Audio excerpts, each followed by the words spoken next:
White কালারের dress পরা মেয়েটাকে কি তোমরা চিনতে পারলে? হ্যাঁ, ওটা তোমাদের প্রীতি মণ্ডল, যেটা তোমরা হয়তো কখনো আশা করোনি, চিন্তা ভাবনাতেও আসেনি। সেম আমারও। আমার লাইফের সব থেকে বেস্ট মোমেন্ট ছিল এই দিনটা। আমি যেটা ছোটোবেলা থেকে স্বপ্ন দেখে এসেছি যে আমি বড় একটা স্টেজে প্রোগ্রাম করব, স্টেজ প্রোগ্রাম আমার লাইফে প্রথমবার।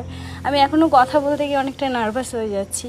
তোমরা কিছুদিন আগের ব্লগটা দেখলে বুঝতে পারবে আমি কতটা এক্সাইটেড আর নার্ভাস ছিলাম আজকের এই দিনটার জন্য, যে আমি স্টেজ প্রোগ্রামটা আসলেই করতে পারবো কি পারবো না। ভেতর থেকে ভয় পাচ্ছিলাম, লাইফে প্রথমবার। হয়তো স্বপ্ন ছিল অনেক বড়, বাট এটা পারবো কিনা সেই সাহসটা আমার মনের মধ্যে ছিল না। আর সেই সাহসটা আমাকে দিয়েছিল আমার ডান্সের স্যার আর ম্যাম, যাদের নাম না বললেই নয়। কান ধরে বলছি, সানা ম্যাম আর নীলাদ্রি স্যার, যাদের হাত ধরে আমার জীবন